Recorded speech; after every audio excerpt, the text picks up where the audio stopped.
Thank you guys for joining me. Unafraid right here. I'm George Reister. Tonight we're giving you guys reaction from the Oregon-Washington game. I'm going to give you my biggest takeaways from the game and where I think the Oregon program is and all that. And then we'll give Washington a little bit of love because they did take it to the Ducks today. I'll be answering all your questions. Anything that I do not address, make sure that you send it in to me at unafraidshow@gmail.com.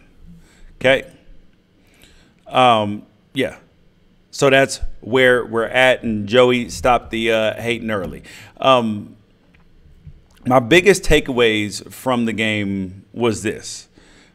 The most important thing I saw with the Oregon-Washington game tonight is that I believe that we've seen Justin Herbert. Justin Herbert, Braxton Burmeister throw a pass for the Oregon Ducks. I think we've seen the last time that we see him throw a pass. Unless Justin Herbert gets hurt again for the rest of the season, and the reason why I say that, and I don't just mean this season, I mean throughout Braxton Burmeister's entire career at Oregon. I think he's either going to have to be forced to either A, change positions, or B, transfer, because whoever comes in next year, the other kids are going to be ahead of him on the depth chart. I mean, it is painful. I mean, it's going to literally be painful to continue to see the offense perform like this. I mean, it's frustrating. It's not fair to Royce Freeman. It's not fair to Tony Brooks James. It's not fair to Mitchell or Charles Nelson, any of these guys who come out, work hard, and bust their ass every single game, to have a quarterback who can only throw for 31 yards.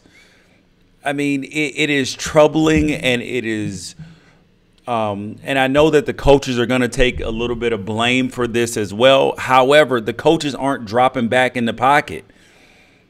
Yes, there was only 13 pass attempts. However, when you see Burmeister drop back in the pocket, look downfield, how was there never anybody open? That's the question. Because there are people open.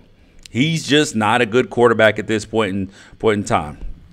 How does Akili Smith feel about what's going on with Braxton Burmeister? I'm going to ask Akili, actually. I know so many people have been wanting to ask Akili what's going on with Braxton Burmeister. I'll ask Akili, and I'll give you guys the answer. How about that?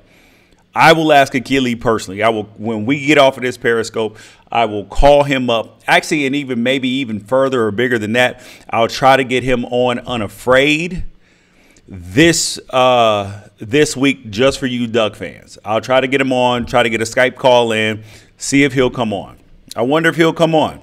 Let's see, because people want answers at this point in time.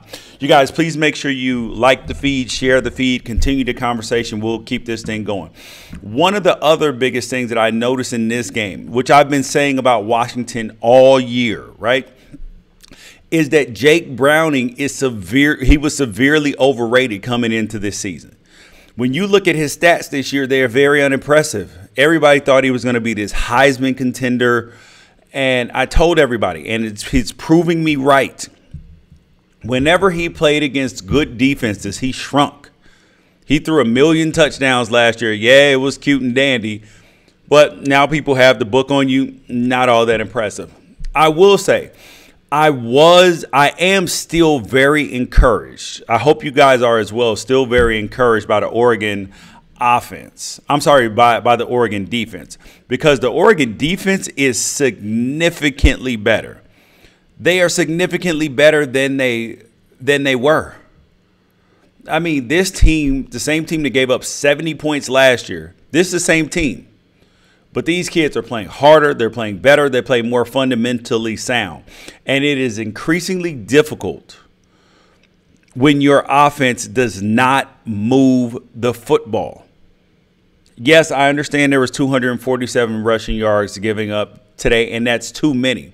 But part of that problem is that when your defense is continuously on the football field at all times and in disadvantageous situations, like when Oregon was getting the ball, they were backed up. They were inside the 20-yard line when they were getting so many of their possessions. They're starting inside their own 20-yard line.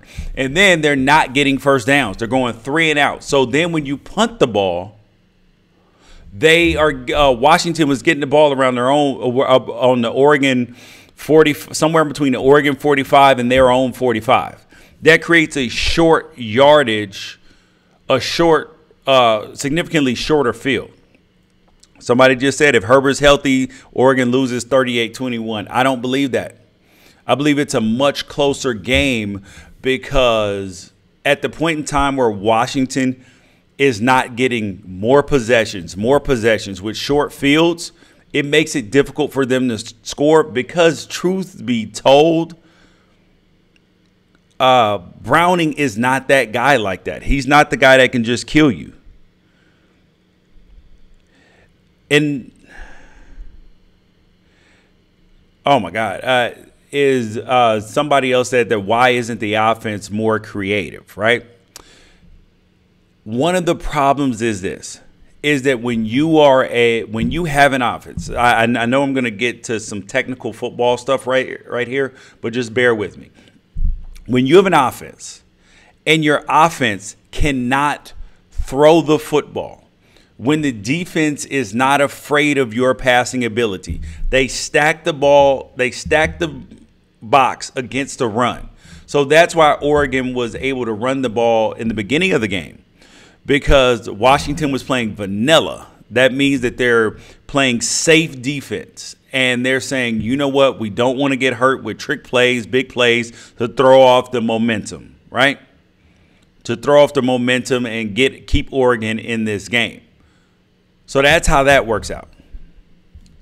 It says this team can't score in the second half. 3 of the last 4 Oregon games, Oregon hasn't scored a point in the second half. What are they doing at halftime? Okay, I was at the UCLA game, and the only reason that Oregon even scored in that football game against one of the worst defenses in the entire country is because we got 2 15-yard penalties on separate drives. And we got penalties to keep drives going before halftime. I mean, it's outrageous. And yes, it has been 108-24 the last two years. Congratulations to Washington. I mean, there's nothing else to say about them except for Washington in terms of being a playoff team. If they happen to win the Pac-12 conference, the Pac-12 is not going to get a representative in the college football playoff. Not going to happen because of Washington's schedule. Their non-conference schedule featured Rutgers, Montana, and Fresno State. Yep, Rutgers, Montana, and Fresno State. That's not good enough to get in the college football playoff unless you are completely undefeated. I mean, it's phenomenal. I mean, the only chance that they're going to have to play a ranked team, I mean, literally, the only chance that they're going to have to play a ranked team is if they play in the Pac-12 championship. That's going to be their first ranked opponent of the entire season. Like, are you hearing me? I mean, that's phenomenal. I think Cal may have been when they played Cal, but that's kind of iffy. I mean, it's just bad. And Washington State is a possibility, but who knows? Who knows? I mean, if they lose a game, they could fall out of the top 20, 25 as well. There are a lot of people who are also concerned about whether Willie Taggart is going to leave and go to Washington, right? No, Washington can't only play who's on their schedule. They can play their conference games that are on their schedule. They can figure out what's going on with the Rutgers, Montana, and Fresno State. Because what you know about scheduling is that teams cancel games all the time. They regularly cancel games. Like, this is not like a new thing for teams to cancel games. and then put somebody else on their schedule. That would be pretty simple and pretty easy to do. Oh, Rutgers was a powerhouse years ago. Yeah, nope. Never has been, never was, never will be probably. It is, so to go to Willie Taggart potentially going to Florida, I do not believe that there is any chance. I would be willing to bet this, that Willie Taggart does not go to Florida. I can give you a few reasons for that. From my interactions with Willie Taggart, he is not only a man of character, he's a man who realizes that the bigger, better deal is not the best opportunity. That's not the best opportunity. The best opportunity is to be at a stable place where you have a little bit of job security. He knows he has the people at Nike. He's recruiting phenomenally, and he has some time to do well there. I mean, the most attractive thing about Willie Taggart is his recruiting so far. I mean, he's got the kids to play hard, and he's got able to assemble a really good coaching staff. So those are the things that are really attractive about Willie Taggart right now.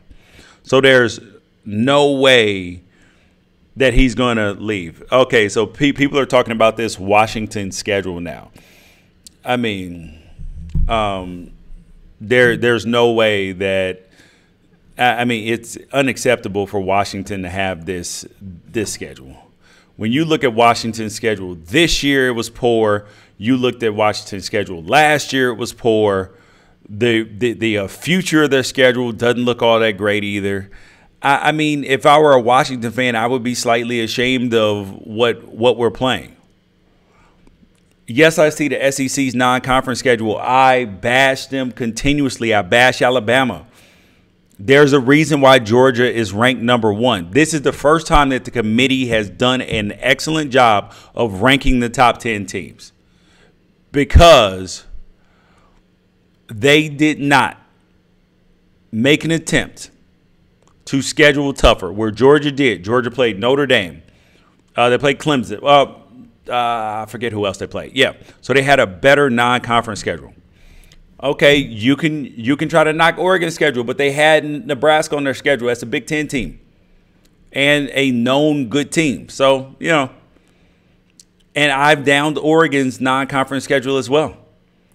I think that under no circumstances should you be playing an FCS team. No way. No way. Oh, my God. Oh, Washington plays Auburn next year and Michigan in 2021. Who cares, dude? What have you done for me lately? What have you done for me lately? But still staying on the Ducks real quick.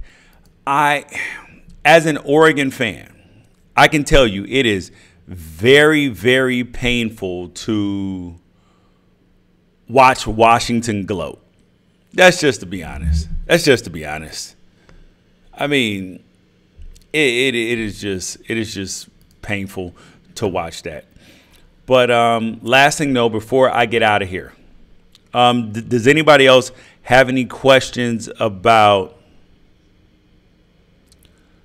does anybody have any more questions about Oregon, the coaching staff, the roster, Justin Herbert, any of this? Oh, I will say, any criticism of Justin Herbert being out there practicing and being in his uniform and not playing is stupid. If anybody has criticism for that, you need to get slapped. That's the truth. Because the young man is out there practicing, trying to be ready for his team. He's not 100% healthy. What else do you want the kid to do? He should be applauded for what he's doing. Should be applauded. But we want to try to take a young man down. And speaking of, how are the coaches feeling about the defense's progress? You have to be excited about the defense's progress, because while there have been some big plays given up, Last year, this game would have been 110-0 with the way that this offense was running. They literally might have scored 100 points on the way the defense was playing last year. They are definitely trending in the right direction. When you consider that they're playing a bunch of freshmen in the secondary, Lenore, they're playing Graham in the secondary. Springs is a senior, I think, and then that they're young in the secondary. At the linebacking crew, they literally have Troy Dye and then some dudes. They need to upgrade at that position, or the young guys have to play better. That's just the truth. And up front, reasonably solid up front. Needs to get a little bit better of a pass rush, but that's where it's at. The other thing that somebody just asked, do I think that Willie Taggart should have gotten this job? Do I think he deserved this job? 100%. 100%. When you look at what Taggart has been able to do with this recruiting class, he may very well sign the #1 recruiting class in the country this year. You pay coaches to coach on the field, but even more than that, you pay them to recruit. Recruiting is where games are won and lost. Because at the end of the day, talent trumps everything. Talent trumps. And when you look at Willie Taggart's history, he started at Western Kentucky, took that program from nothing to something, took South Florida from nothing to something, then came out to Oregon. Oregon was in the dumps. I mean, we were literally in the dumps. We still had talent, but we were in the dumps. And when you look at where they're trending and where the Ducks are headed now, this is a big step in the right direction. And the Ducks are 5-5 right now. And had Herbert been healthy, they would probably be 8-2, 7-3 at the worst. That would have been a very positive sign. I mean, that would have been a really, really good season so far. So I know people are down because the offense is struggling. But what are you supposed to do when Burmeister is the quarterback? I hate to dump on a kid, but he's just not all that great.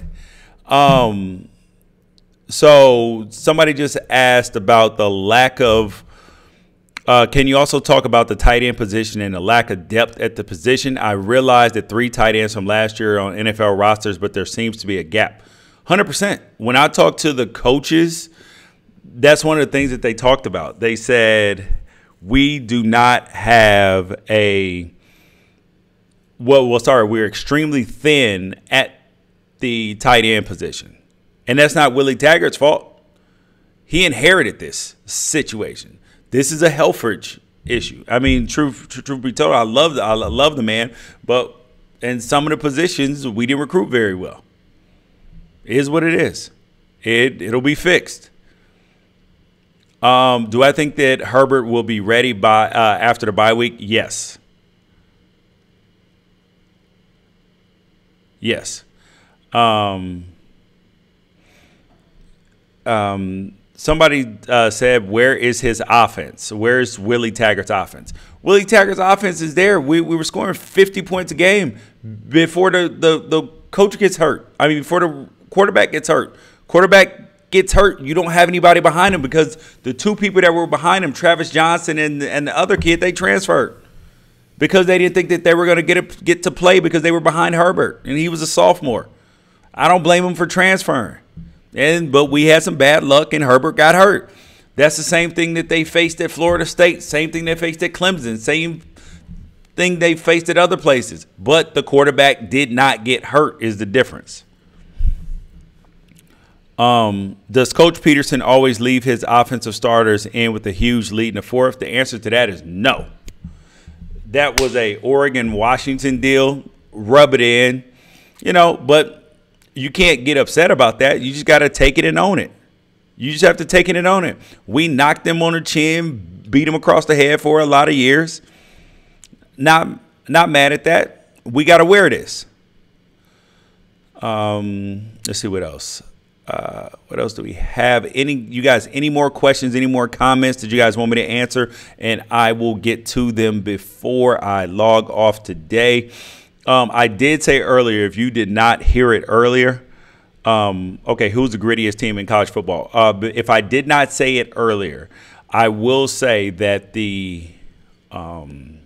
that I do believe that we have seen Braxton Burmeister take his last snaps as Oregon as Oregon quarterback, unless there is some type of injury.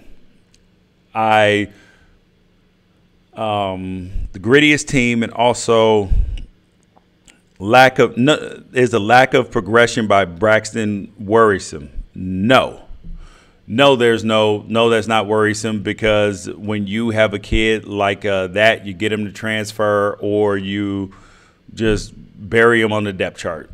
That's just the truth. Oregon's running backs for next year, I'm never worried about Oregon's running backs. They always have a great ones. They always have a stable of them. That's not an issue. The grittiest team in college football, though. I would say the grittiest team in college football would have to be, I know this is kind of I would probably say Notre Dame. The reason why I would say Notre Dame is because they just play hard. I mean, I'm impressed by this team. And I would give a secondary nod to Iowa as well. They just play hard. They just play really, really hard. And somebody asked me about schedules. Do I think that Oregon has to go after a second QB to redshirt Tyler next year? No, I don't think so. I mean, it would be nice, but truth be told, if Herbert stays healthy, then next year you can kind of finagle the situation, and you bring in two quarterbacks, you redshirt one. Listen, man. I get that Washington fans are sensitive about their schedule and sensitive about it, trying to compare everybody else's schedules. But the truth is, the matter is, if you want to be taken seriously as a college football playoff contender, you have to play a better schedule. This is just the truth. I don't want to hear the excuse about it was made years ago. Well, Rutgers is not good enough years ago to be on your schedule, just period. How about Maryland? I think that Maryland's okay. If they weren't down to their third string quarterback, they'd be fine. I mean, it's just the truth. I mean, I will ask all fans this, please, because I'm a college football fan. Before I am a Oregon fan, I am a college football fan. I love college football, and it is painful. I mean, like, don't you hate it as a Washington fan when you have the first 3 weeks of the schedule, you got nothing? I mean, you literally have nothing to watch. You got Rutgers, Montana, and whoever the hell else you played. I mean, that's boring. That sucks.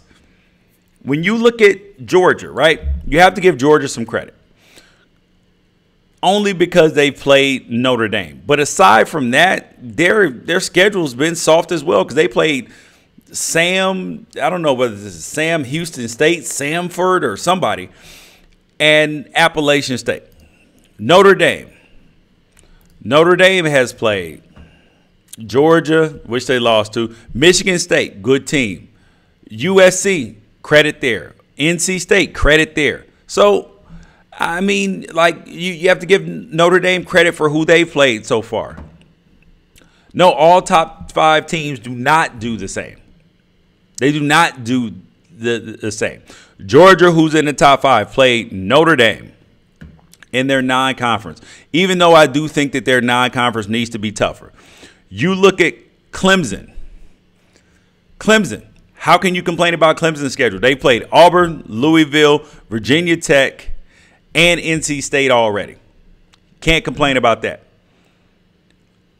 Does Oregon go 7-5 or 6-6? I'm gonna err on the side of 7-5. I'm gonna go 7-5. I know Louisville's a conference game for Clemson. When you look at Oklahoma's played a really good schedule too. They played Oklahoma State. I know we say really good schedule, but they played a good non-conference game. I mean, apparently that's all you could ask for out of these teams. And I want better schedules. I want better non-conference schedules. That's why the committee needs to down these teams that do not play good schedules. Down them. Put them away. Lock them in Gitmo. Put them away forever. Don't let them go in the college football top 4. I don't care if you're undefeated. If you don't schedule anybody, if you got like 3 bums on your non-conference team, nope. So UW should have scheduled better. Anyways, if you guys have any more questions, send them in to unafraidshow@gmail.com. I'm going to try to get Achilles Smith on this week to talk about Braxton Burmeister. Hopefully he'll join us. Yeah. So we'll see how that goes. The Pac-12 is not down. Like where does everybody keep saying the Pac-12 is down? The Pac-12 is not down. The conference is significantly competitive, more competitive than some of these other conferences.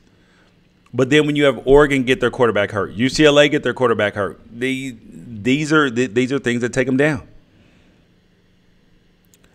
Auburn, North Dakota, and BYU, is that good enough for UW next year? Yep, that's good enough. Last 2 years have been trash. Is that good enough? Yep. Auburn and BYU, because you played 2 name brand teams. BYU sucks this year, but guess what? You still have the name on your schedule. Rutgers is not a name that anybody is going to say anything to. I just said the BYU's trash, but they still have a name. It's better than Rutgers. Even though BYU would get drowned by Rutgers, it's still a better name than Rutgers.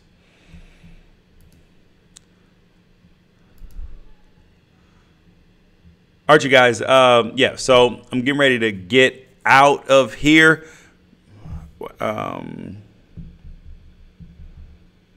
Yeah, so any other questions that you have, unafraidshow@gmail.com. I will send them out. I will answer all your questions. Let me see if there's anything on Twitter I need to get to. And nope. All right. Catch you guys later. Peace out.